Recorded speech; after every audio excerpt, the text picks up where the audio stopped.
Good day, students, and welcome to a video discussion for Introductory Economics. This is Lesson 9, Macroeconomic Measures. Now, the objective for this topic, for this lesson, is for you students to have the ability to understand and analyze the macroeconomic goals and measures to navigate real-time economic challenges. Now, the macroeconomic perspective, I've given a short discussion about this during around the first quarter of our discussion. So macroeconomics, we are talking about the economy as a whole. Diba? It's the opposite of microeconomics because microeconomics it focuses on the individual choices of firms and household and how they affect the economy. Diba? But macroeconomics, it is a study as a whole, the whole economies as they interact. So there's a also a called macroeconomic externality on which it occurs when what happens at the macro level is different from or inferior to what happens at the micro level. So what's happening in the macroeconomy is different from what's happening in the microeconomy because macroeconomics is it's aggregate, okay? It's different from microeconomics on which it focuses on the consumers and the producers. So it's a different perspective. So the economy as a whole is massive. So in order for us to understand better macroeconomics, economists have formulated or have done ways to calculate economic um, statistics or economic indicators. And these are statistics that measure one or more aspects of the macroeconomy. We have measures of aggregate production like GDP, or measures of employment and employment, or measures of inflation. So we have all of those, okay? Economic indicators in macroeconomics. We will be discussing this further. But before that, let's have a overview of what the macroeconomic goals, framework, and policies are. So the goals are for economic growth, for the goals of the economy is to have an economic growth, have low unemployment, and have low inflation. That is the three major goals of macroeconomics or the economy. Okay. Now, in order to achieve this goal, there are certain frameworks or models or um, guide for that economies have formulated or developed in order to achieve the goals that the three main goals. Frameworks include aggregate demand, aggregate supply in Nishan model or neoclassical models. But I'd like to add also the important framework before we proceed with aggregate demand and supply is the ISLM framework. This is important, and we will be discussing this in our next lesson. So that's the framework, okay?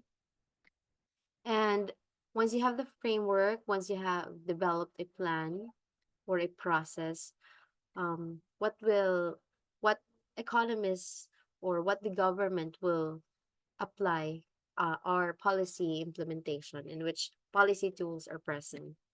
Policy tools includes monetary policy and fiscal policies. Okay, so that's the macroeconomic goals, framework, and policies. So take note of all of this because these are the important topics or important variables of macroeconomics. So let's start with goals. So as I said earlier, the goal is for the overall health of the macroeconomy, and which is to have economic growth, to have full employment or low employment, and to stable the prices or have a low inflation. When you say economic growth, it is the ultimately determines the prevailing standard of living in a country. Okay, it has different um, definition, but um, to sum it up, it's just the way for um, a way for a country to determine or an economy to determine if the standard of living increases over time. Okay? If there's a growth. Growth, so ibig sabihin na ay paglambo. Okay? So that's economic growth. Next, for full employment or low unemployment, we will be discussing further unemployment, and it's measured by unemployment rate. It is the percentage of people in the labor force who do not have a job. Unemployment or unemployed, those people who are not um currently do not have a job. We will be discussing this further later on, and also inflation. Inflation is a term used to describe a situation in which the economy's overall price level is rising. So all of the prices are going up or it's increasing. So that's inflation. Okay? Isa-isahin natin to. We will dig in deeper to economic growth, unemployment, and inflation. So let's start with economic growth. Later on, rather, we will start with economic growth. So I'll just be discussing frameworks first. So economists use theories and models to explain and understand economic principles. So in microeconomics, we use theories of supply and demand. In macroeconomics, we use the theories of aggregate demand and aggregate supply. But before we will not go deeper much into the aggregate demand and aggregate supply because that will be a topic for your macroeconomics. Not a topic, but it will be the not just a topic, it will be the emphasis there will be a huge emphasis on aggregate demand and aggregate supply in your macroeconomics next semester. I'll just be discussing in our next lesson ISLM framework. Now, I mentioned this earlier, pod, the policy tools. The national governments have two sets of tools influencing the macroeconomy. That's monetary policy and fiscal policy. Now, let's go now to economic growth. We'll be focusing economic growth for this topic, okay? So, we can calculate economic growth. One way for us to calculate is gross domestic product. So you have heard of this, I know, in your senior high school or in your high school years. So gross domestic product or GDP is the total market value of a country's output. It is the market value of all final goods and services produced within a given period of time by factors of production located within a country. So it's only within a country. All of the products, all of the final goods and services that is produced within a given period of time, located only within a country. So kung sa Philippines, all of the products inside lang the Philippines. Okay? So that's GDP. The value of output produced by factors of production located within the country. So it's emphasis sa sulod lang. So if sa Philippines lang. All other productions, even if Filipino ang nag-produce, outside the country, it is not included in the GDP. Okay? So what is counted in GDP? All final goods and services, intermediate goods that have not yet been used in final goods and services, raw materials that have been produced but not yet used in the production of the intermediate or final goods.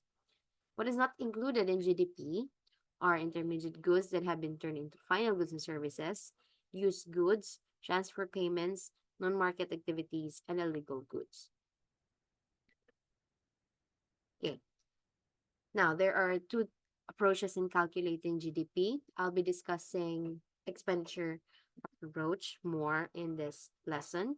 Expenditure approach is a method of computing GDP that measures the total amount spent on all final goods and services during a given period, while income approach is a method of computing GDP that measures the income, wages, rents, interest, and profits received by all factors of production in producing final goods and services.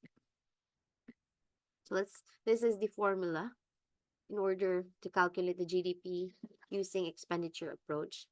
So GDP is equals to the consumption. This is consumption of the household, personal consumption, expenditure. So that's C plus I. It means investment. Investment expenditure. These are investment either by household or by firms. Um, then you add it to G. G stands for the government spending or the government expenditure. These are the Um, this is where the government spends or uses our taxes, diba, to spend on different programs. And then you add it to net exports. So net exports, you calculate it by subtracting the export of goods and services and the imports of goods and services. So we have an example here in this table. Pardon, I don't have a name for the table, but let's just say this is table 1 for GDP. So we have household consumption expenditure here. That's 14 million for 2019. Government expenditure, that's 2.3 million. Gross capital formation or investment is 5.1 million. And then the export for goods and services, that's 5.6 million. And imports of goods and services, that's 7.8 million. So first, we'll do the PEMDAS, diba? PEMDAS, that's parenthesis. So we will um, do the mathematical operation um, for the variables that are inside the parentheses. That's export minus import.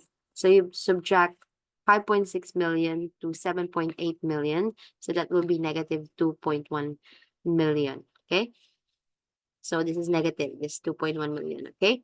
And then after that, we just add all of it. We add the consumption, the investment, the government spending, and the net export. So that's 14 million, 14.27, 2.3, 5.1. You add it all and then you add it to negative 2.1 million. So the result will be 19.3 million in 2019. That's the GDP for the Philippines.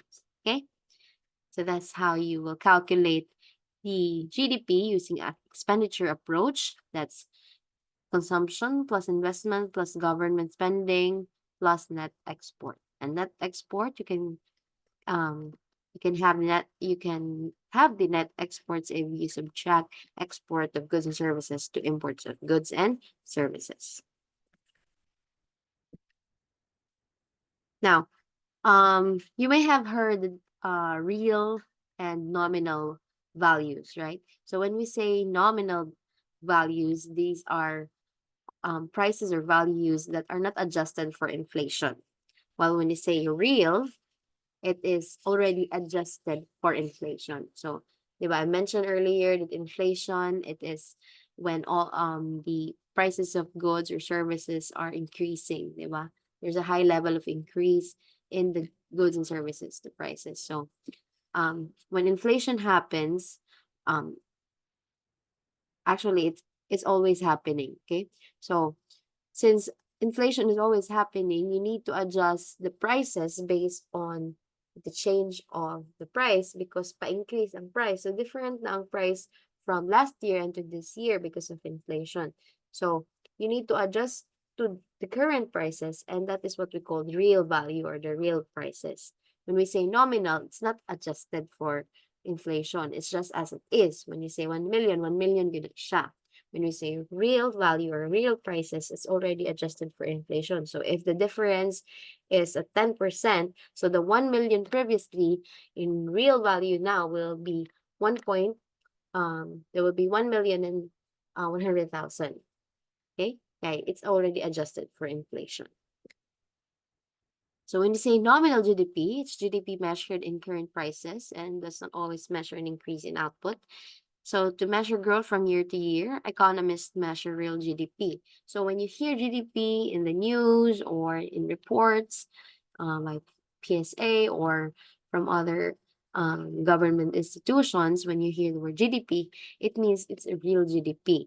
Okay, because real GDP is measured by calculating GDP with constant prices, with accounts for inflation. So economists always use real GDP.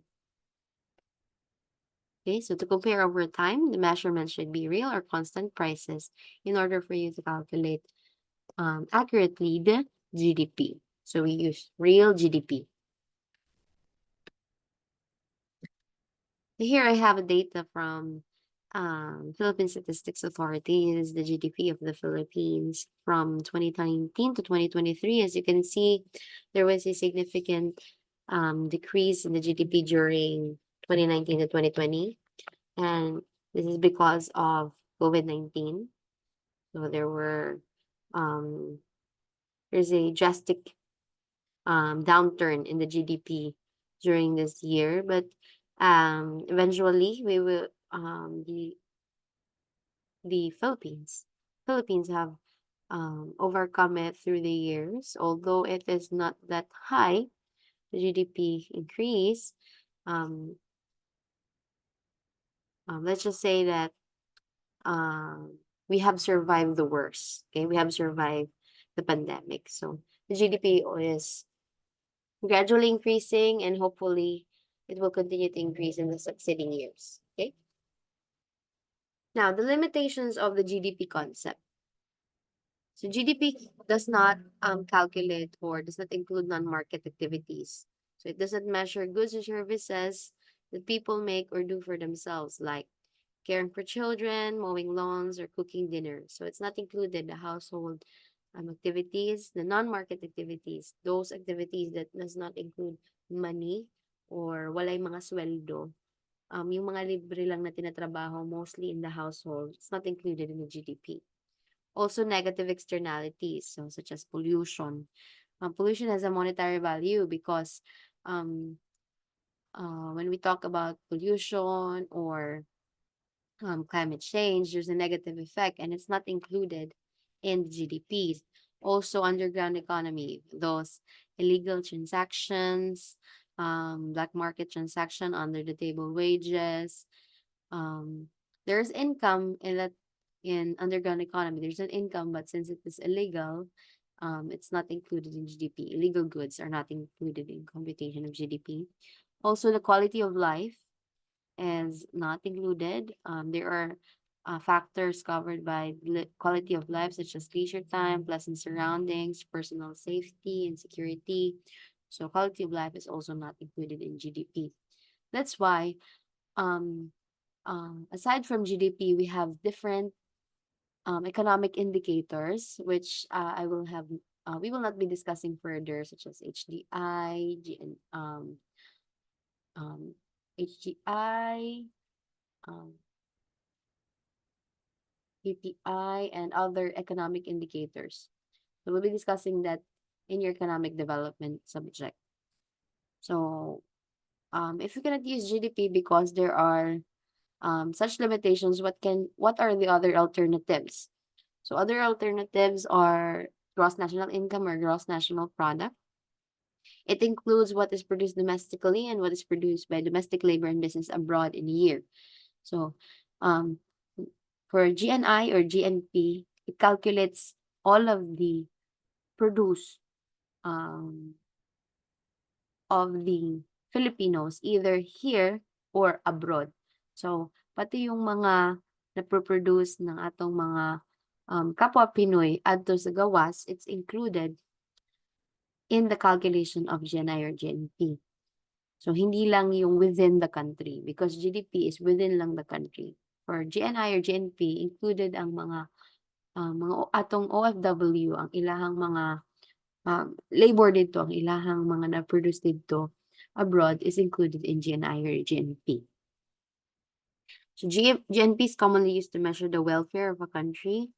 Real GNP growth is seen as an improvement in living standards, rather. So we calculate GNP by adding up the gross domestic product and the net primary income from the rest of the world. So if the GDP is, for this example, in 2019 is 19.3 million, and then the net primary income from the rest of the world is 1.9 million, the gross national income or gross national product is 21.2 million. Okay? So GNI or GNP measures output of all countries' national, including those working abroad. So now let's further discuss this under economic growth, the business cycle. So for the business cycle, in the x-axis here, look at the figure. The x-axis, you have time, and for the y-axis, you have the level of business activity or the GDP. So we can pardon. So the business cycle, it explains the flow or the series of GDP over time. So when you say, let's start with expansions. Expansion, this is where the GDP is expanding or the product of a country within a year is expanding. So we've experienced that during, let's have an example, during the second quarter of 2020, the 2021, okay? Here it is one. So we experienced that. We experienced the expansion in the Philippines during that period. And now the peak is the highest point of output. So before the recession begins. So in this part, the GDP is expanding, the country is expanding. And when you say peak, it is the highest point of the expansion before recession. Okay. And then recession, it's a significant decline in the national output, typically a minimum of 6 months. So, ang pagbaba ni siya sa output, national output, and it's within 6 months. And then depression, especially lengthy and deep decline in output. So we have experienced this in the Philippines during pandemic, that's 2019 to 2020. A matagal at masyadong mababa na pag-decrease or pag-ubos sa ato ang product, gross domestic product in the country. And then that's the lowest point of output before the recession begins. So ito na yung pinakamababa. So if yung peak yung pinakamataas na point during expansion before recession, through is the lowest point. Ito yung pinakamababang GDP before the recovery. And then recovery, it means this is the period of time in which it is slowly the GDP or the product of the country is slowly increasing, 'di ba? Umaahon na sa pagkabagsak. Okay? And then after recovery, expansion will start again, peak, and then the cycle continues. So just it's continuous lang, paulit-ulit lang. So just need to memorize this six variables or six parts of the business cycle. So that's expansion, peak, recession, depression, throw, and recovery. Okay, that's the business cycle. So, ma'am, why do we have to understand this? It's because it explains how the gross domestic product of a country within a period of time or within a long period of time flows, di ba? Kasi ito yung flow over time. So, hindi lang to siya yung um, it's not just a figure because it's actually happening, di ba?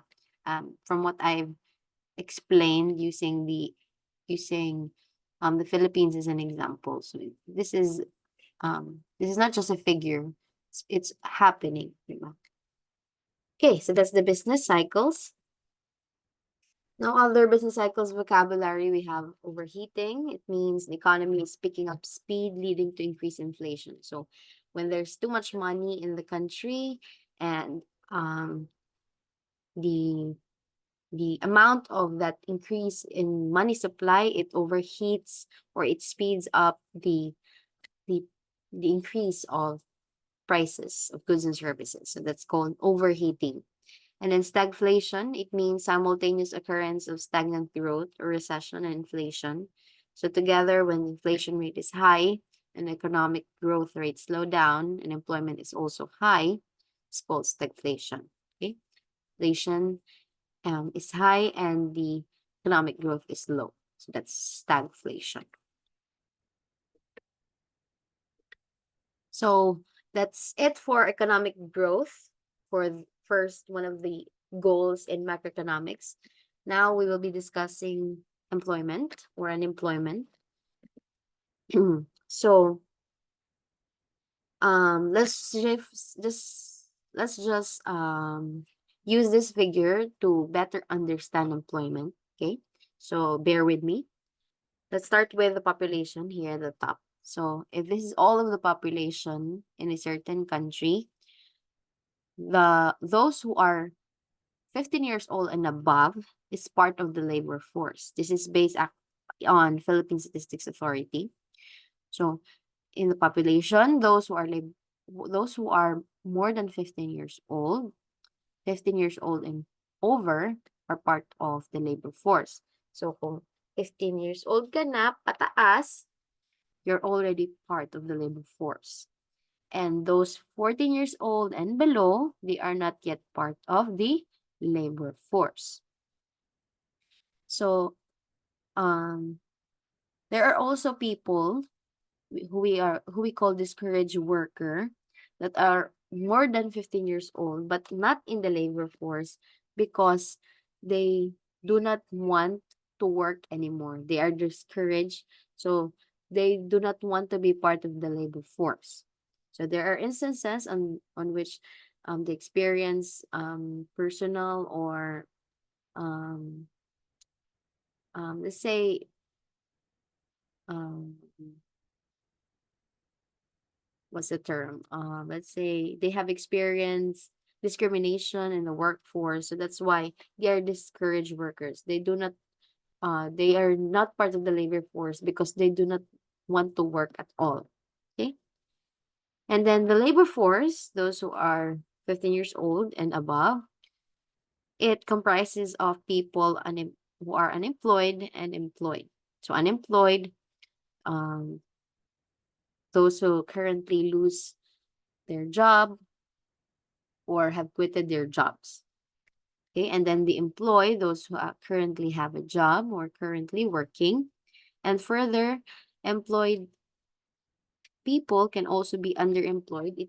Underemployed means possibly they have um, lesser number of hours in their respective workplace, or that they believe that their current skill set are not fit for their current job. So there are many instances on which employed people are underemployed. Okay, so that's the that this is how I can summarize employment here using this figure. Okay, so now let's focus on unemployment. So categories of unemployment. We have frictional unemployment. It arises because of the time needed to match job seekers with job openings.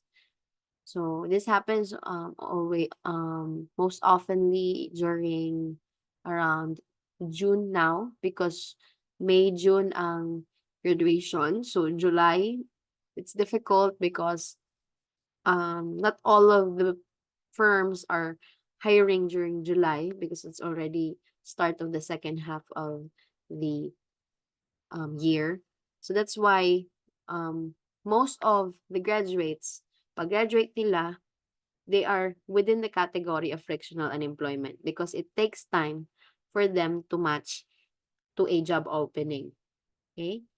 So that's frictional unemployment. The time needed to match the job seekers with the job openings.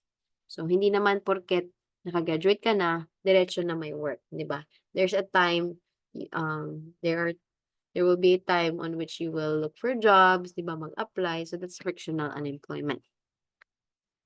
But it's also, but if it's better, di ba, if once you graduate, naanak ka dayo yung work, di ba? People who experience that is very lucky now. Another category for unemployment is structural unemployment. It is caused by massive mismatch of skills or geographical location. So example, the farmers now.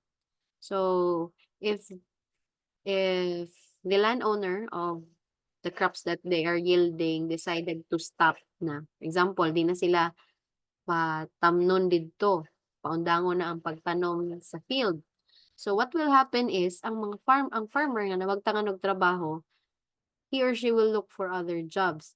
And the problem is, since ang iyang hadjong skill, ang iyang nahibaw-an experience is in the agriculture, there will be a mismatch if he or she will apply in, let's for example, say in the industry for um let's say for the industry of um construction, 'di ba?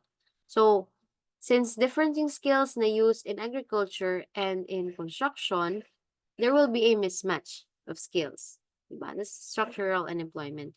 Or geographical location. For example, us Filipinos, we are accustomed to working here in a tropical country, 'di ba? Mainit.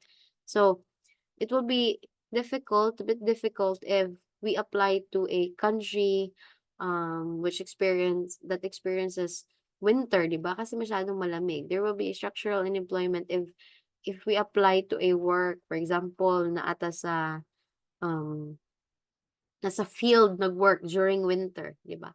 It will be very difficult. It will be difficult to find a job because our skills are already accustomed to the tropical climate of our country. And if we transfer to a in a cold location, it will be difficult to work on there. Okay, so that's structural unemployment. Another category of unemployment is seasonal unemployment. So in some markets, the demand for goods and services may expectedly fluctuates firstly with seasons in the year. So for example, example of this are the parole makers, 'di ba? During Burr months, the parole makers they will income, 'di ba? They have employment. Okay. A lot of people will buy parole or Christmas decorations during the Burr months. But after Burr months, during the summer, they will experience seasonal unemployment, 'di ba? Because there will be lesser consumers that will buy or that will demand parol, 'di ba? So the seasonal unemployment, it's because of the different seasons that happens, and possibly they're in demand in one season, but it doesn't mean that they are in demand in all of the seasons. And if not, if that's the case, that's the category under seasonal unemployment. And then lastly, we have here cyclical unemployment. It's a fluctuation in unemployment that is occurred by business cycles, the unemployment caused by economic recession. So when firms lose the demand for inputs, including labor, in recessional periods when production declines. So we also experienced this during the pandemic, 2019 to 2020. Specifically in 2020, during March, around the second and third quarter of 2020. So a lot of people have experienced this cyclical unemployment because there's a a decrease, 'di ba? An abrupt decrease in the demand because a lot of firms need to close. So a lot of workers have lost their job because the firms needed to close the production. So that's cyclical unemployment. And um we in the economy, the the government always try to limit seasonal and cyclical unemployment because when this happens, its effect on the people are very severe. So we cannot the government um cannot what you call this, we cannot abolish or we cannot remove frictional and structural unemployment altogether. It's always present. Okay, na-adjud permanent ang frictional and structural. It will always happen. It cannot be avoided. But the seasonal and cyclical unemployment, the role of the government here is to um find ways to solve this or to avoid this from happening. Okay? Because there are different costs of unemployment. Yung hindi lang yung negative effect mararamdaman nung worker na na-unemploy. Okay? So the cost of unemployment affects all. Hindi lang yung nawalan ng trabaho ang naapektuhan or yung pamilya niya. It affects us all. So first, let's discuss the cost for individuals and households. So, unemployment forces them to curtail their consumption. So, pag wala silang trabaho, wala silang i-consume, wala silang mapapangbili. So, wala silang magagamit, na pangbili sa mga needed nila, 'di ba? Sa mga basic needs. So, and, when that happens, the economy as a whole will also feel that because it will reduce the output of goods and services, that could have otherwise have been produced by unemployed labor force. So, since nabawasan yung nagtatrabaho, konti na lang yung magtatrabaho, konti lang din yung mapo-produce. And once konti lang yung napo-produce, yung supply konti lang, the prices will go up. So, inflation will be there. 'Di ba? Naramdaman din natin 'to before, 'di ba? Nagmahal yung ibang presyo ng mga goods and services during pandemic because walang halos nagtatrabaho, konti na lang yung supply, na natitira. And because of that, the prices are too high. So, hindi, as I've said, hindi lang yung nawalan ng trabaho at yung pamilya niya yung naapektuhan sa, pagiging unemployed. The economy as a whole also, will feel the negative effect of severe unemployment. So, Harry S. Truman said that it's a recession when your neighbor loses his job. It's a depression when you lose your own. And further, William Barrett also said that hunger is not the worst feature of unemployment. Idleness is. Hunger is not the worst feature of unemployment. So, hindi lang yung gutom, yung, yung pinakamasaklap na mafe-feel pag unemployed, pag na-ay severe na unemployment, di ba? Idleness is yung pagpapawalang bahala, di ba? Yun yung parang wala nang pakialam. Yun yung mahirap. Because, hindi lang, hindi lang yung nawalan ng trabaho, yung makakaramdam, as a whole, we will feel it. And that's why unemployment, is one of the important, prioritization, 'di ba? To control the unemployment is one of the major prioritization of, the government. And as economists, 'di ba? That's why we are discussing this because that's the goal. That's the second ultimate goal, to have low unemployment.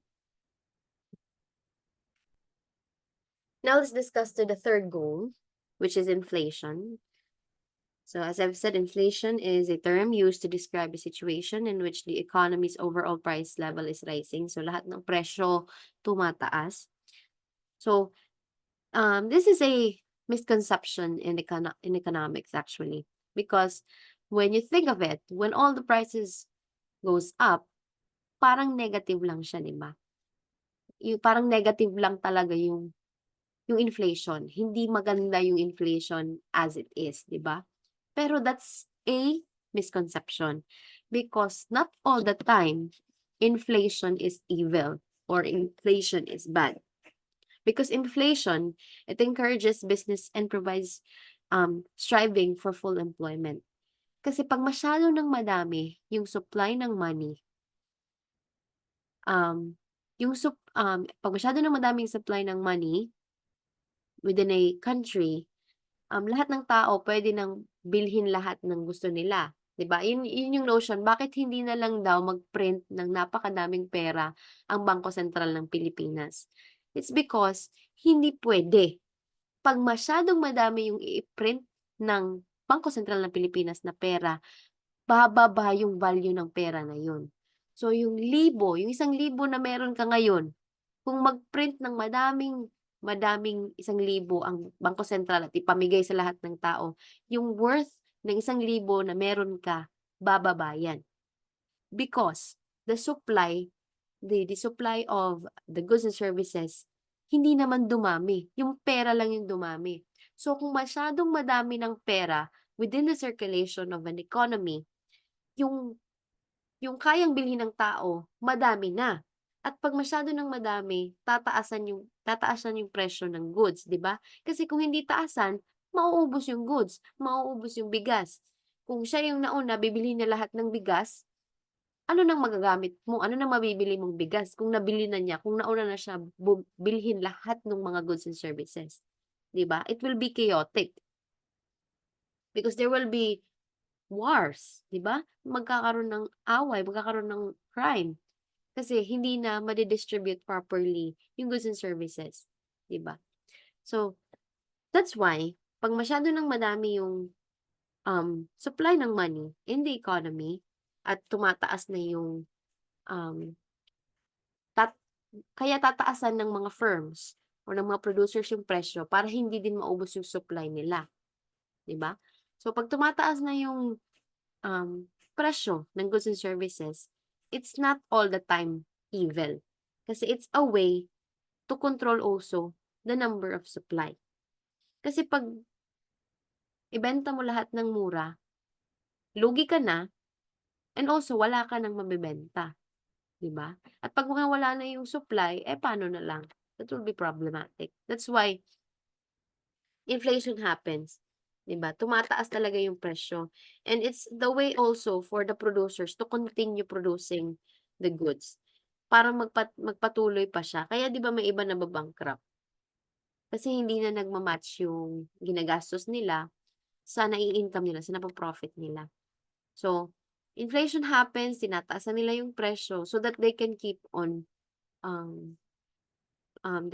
on producing the goods, they can keep on selling the goods to the consumer. However, inflation becomes evil, economic evil, when it's excessive and anticipated. So, pag sobra-sobra na yung pagtaas ng presyo ng mga firms, yung abusado na yung pagtaas nila ng presyo, it's not regulated anymore, it becomes economic evil ang pagtaas nila ng presyo and anticipated yung hindi inaasahan. Example katong nag-pandemic, 'di ba? It's not expected, 'di ba, na magsha-shutdown yung mga firms. So, yung ibang mga goods and services talagang nagtaas ng presyo. It's anticipated, hindi naman in-expect na magkakaroon ng pandemic during that time. So, just going back, as I've said, inflation is not all the time evil. There's a purpose why inflation happens, 'di ba? And it only becomes an economic evil when it's excessive and anticipated. That's why the Bangko Sentral ng Pilipinas have inflation targeting in order to anticipate the inflation of the Philippines. Okay? So we have a table here. It is a summarization of the countries that have the highest rates of inflation. So for 2019, Venezuela is the top one. Okay. Fortunately, we are not part of this. Diba? Okay, so notable inflation in the Philippines. So, this is what I mentioned lang earlier. Inflation targeting. So, during 2002, Bangko Sentral of the Pilipinas started inflation targeting. So, it will be further discussed in your macroeconomics, inflation targeting, but inflation targeting started during 2002. So from this figure, we can see that there is a drastic increase in inflation during 1974 and 1984. But since then, from 1986 up to 2018, the inflation is within 0 to 10, not 0, within 4 or, oh yes, within 3 to 10%. So the goal is to have the Bangko Sentral of the Philippines is to have 3 to 5% inflation. Okay? Now, how do we economists measure inflation? We use CPI or Consumer Price Index.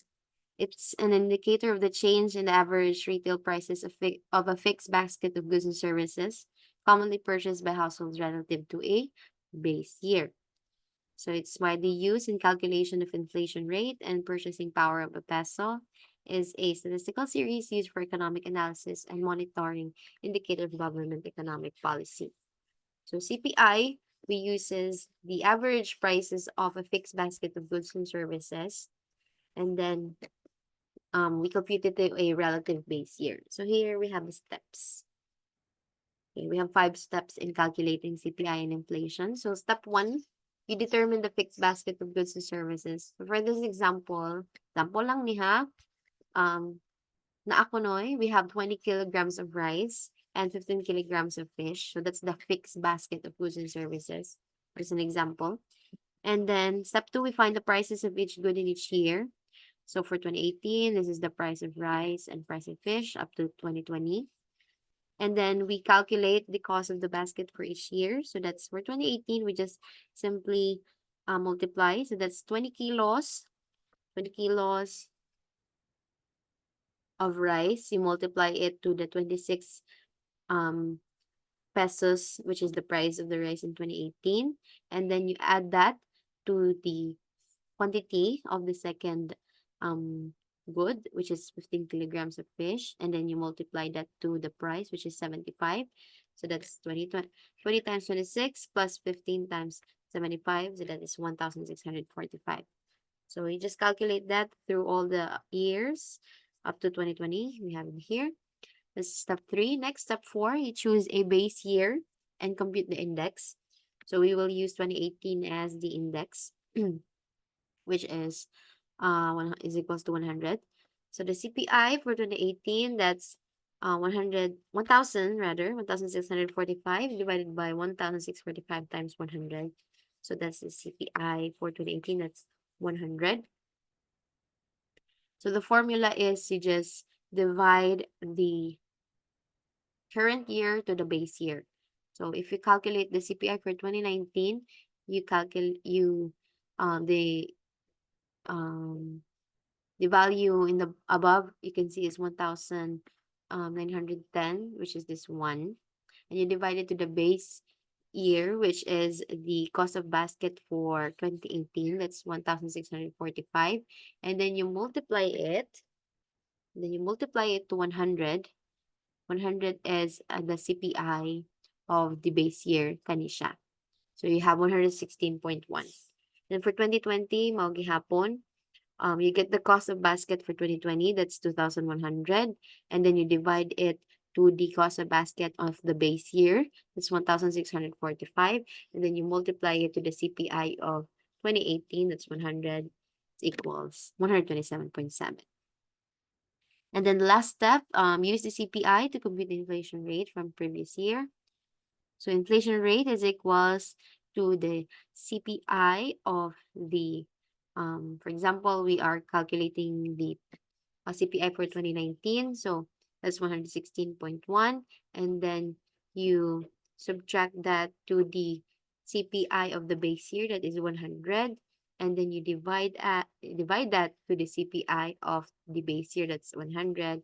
And then times 100 to get the percentage. To get the percentage, that's 16.1%. Again, for the 2020, you just use the CPI for 2020. You subtract that to the CPI of the previous year, which is 116.1, and then you divide that to the previous year, that's 116.1, and then you multiply that to 100 in order to have a percentage. So the answer is 10. So in calculating CPI, you just subtract that to the previous year, rather. Kaya mura ganihan, nasulti na ako to the base year, to the previous year. Okay? So again, I'll just repeat. Inflation rate, you can calculate that by first, you subtract the CPI of the current year, and then you subtract that to the CPI of the previous year, and then you divide that to the CPI of the previous year times 100. So that's how you can calculate CPI and inflation. So what are the causes of inflation? There are two. First, demand pull inflation is a type of inflation brought by excess demand pulling prices up. So pag masyadong tumataas yung demand, it pulls the prices up. Pag masyadong madami na yung um, willing and able to buy that certain goods and services, that's demand pull inflation would likely to happen because of that. And then cost push inflation, it happens when the increases in cost of production pushes prices up. So pag masyadong mahal, yung mga cost na discuss ko previously, yung mga variable cost, input cost, so masyado nang tumataas yung mga cost na yon, cost push inflation would likely to happen. So that summarizes all of the goals for macroeconomics, diba? So that's economic growth, low unemployment, low inflation. So naa pa lang ta sa goal. We've discussed the goals in macroeconomics for this topic. Now you have an assignment for lesson 9. You need to answer the following questions briefly in your intro eco notebook. Refer to the reports from Philippine Statistics Authority in answering all of the questions below. First question, what is the real GDP of the Philippines in the year 2023? What is the estimated percentage of unemployment in January 2024? And what is the consumer price index for the bottom 30% income households last March 2024? Again, you need to answer this assignment and you need to refer to the reports from the Philippine Statistics Authority only. Okay? Ilimit lang nato sa mga reports from PSA ang inyong mga answer and answer it briefly. Okay? So we will be checking this on our next face-to-face on May. It's May 8th. Okay? But heads up the eye. You will submit your Intro Eco notebook on May 3. I will be appointing your class PIO to collect all of your notebooks on May 3. And then the PIO will leave the Intro Eco notebook, your notebooks in my table. Okay? On May 3. So answer this before May 3 kasi May 3 ang submission. Okay? These are the references that I've used. If you have further questions or clarifications with our lesson, you may personally message me. If I do not reply immediately, paghuwat lang because I will reply. And if I've seen your message, just message again kay bangin nasayop lang ko, nasin na ako, pero I wasn't able to reply. Okay? So have a good day ahead. Thank you everyone for learning with me today.